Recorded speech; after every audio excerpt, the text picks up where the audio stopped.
শুভ সন্ধ্যা বন্ধুরা, নমস্কার। আমি শ্রী জয়ন্ত বোস। প্রতিদিনের মতো আজকেও আবার চলে এলাম ছেলেবেলার এক নতুন গল্প নিয়ে। বেশি কথা না বাড়িয়ে তাই গল্পের দিকে এগিয়ে যাই। চলুন, ছেলেবেলার এক গল্প আপনাদের শোনাচ্ছি। আশা করি আপনাদের ভালো লাগবে। ভালো লাগার থেকে যেটা আমার উদ্দেশ্য, যারা একটু আমার মতো বয়স্ক তাদের যদি আবার একটু ছেলেবেলায় ফিরিয়ে নিয়ে যেতে পারি, তাতে আমার খুব আনন্দ হবে। যদি গল্প আপনার ভালো লাগে, আপনি একটু সাবস্ক্রাইব, লাইক করে দেবেন।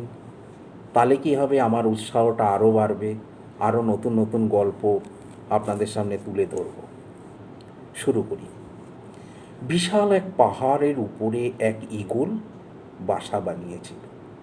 আবারও বলছি, ছোটোবেলার গল্প, সেইভাবেই নেবেন যাতে আপনাদের মনটা আবার ছোটোবেলায় ফিরে যেতে পারে।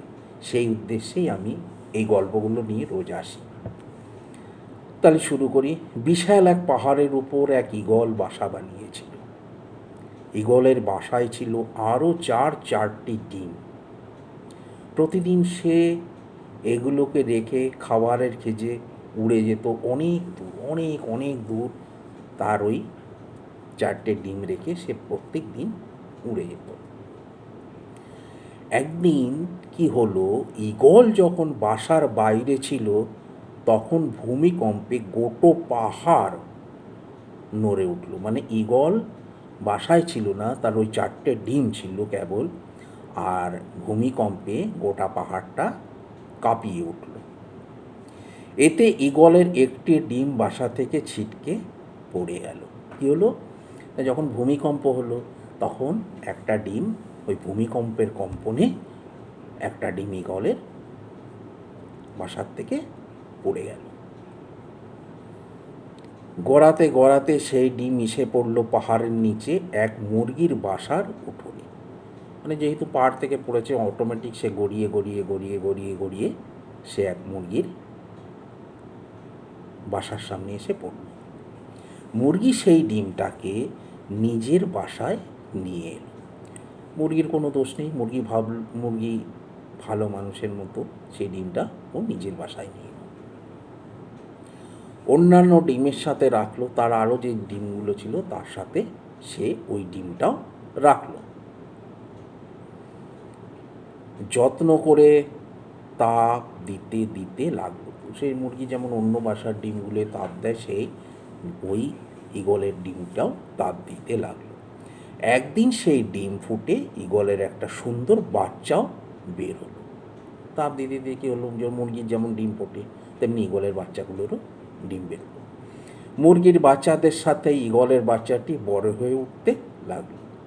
মুরগির বাচ্চাদের সাথে মুরগিটা ভালো ছিল, তাপ দিল, বাচ্চা বেরোলো, এবং মুরগির বাচ্চার সঙ্গে ঈগলের বাচ্চাটাও সাইমেন্টানেয়াসলি বড় হতে লাগলো। কিন্তু সে ভেতর থেকে সে সবসময় অন্য কিছু অনুভব করতে, কিন্তু সে ভেতর থেকে সে সবসময় অন্য কিছু অনুভব করত। আকাশে একদিন ঈগলের একটা ঝাঁককে উড়ে বেড়াতে দেখে সে মুরগিকে বলল, ইস, যদি আমি তাদের মধ্যেও উড়ে বেড়াতে পারতাম। মানে যেহেতু সে ঈগল, যতই সে মুরগিটা তার বাচ্চা ফুটিয়ে ডিম দেয়, কিন্তু তার নেচারটা তো সেই ঈগলের মতোই আছে। তাই যখন সে আকাশে অন্যান্য ঈগলের বাচ্চাগুলোকে দেখতে উঠতে লাগলো এক ঝাঁক, তখন সে তার মনের বাসনাটা মুরগিটাকে বলল যে আমিও যদি সেরকমভাবে উঠতে পারি। মুরগি হেসে উত্তর দিল, তুমি কীভাবে উঠবে? তুমি তো মুরগি, এবং মুরগি কখনো ওড়ে না। মুরগি ন্যাচারালি উত্তর দিল, তুমি তো মুরগি, তুমি তো ঈগল নয়, তুমি কীভাবে উড়বে? ঈগল মাঝে মাঝেই তার সঙ্গত্রীদের উড়ে বেড়াতে দেখত এবং স্বপ্ন দেখো সেও তাদের মতো উঠবে। যেহেতু ঈগল, সে অন্যান্য ঈগলদের বাচ্চাদের উড়ে বেড়াতে দেখলে তারও মনে এই বাসনাই যুক্ত, সেও একদিন উড়বে। কিন্তু প্রতিবার তার স্বপ্ন কথা জানলে মুরগি বলতো এটা একেবারেই সম্ভব নয়। মুরগির এই কথাটি ঈগল বিশ্বাস করত শিখল এবং তার জীবনটা বাকি মুরগিদের মতোই কাটিয়ে দিল। এইভাবে কাটানোর পর অনেক দিন পরে একদিন সে মারাও গেল। আসলে তোমাদের জীবনে এটা চরমতম সত্য, তুমি যা বিশ্বাস করতে শেখো একদম তাই। মানে ঈগলটা নিজেকে মুরগি, ঈগলের সেই বাচ্চাটাকে নিজেকে মুরগি ভাবতে ভাবতে সে একদিন মারাও গেল। তাহলে এর সারাংশটা কী হলো, এর বেসটা কী হলো, সেটা এবার তোমাদের বলছি। আমার গল্প বলার উদ্দেশ্যটাই সেটা। আসলে আমাদের জীবনও একটা চরমতম সত্য, তুমি যা বিশ্বাস করতে শেখো একদিন তুমি তাই হয়ে উঠবে। এর সারাংশটা এটাই হলো যে তুমি যা বিশ্বাস করতে শিখবে একদিন তুমি সেই হয়ে উঠবে। তাই তুমি যদি ঈগলের মতো ওরা স্বপ্ন দেখো তবে সেই স্বপ্নকে অনুসরণ করো, মুরগির কথায় কান দিতে যেও না।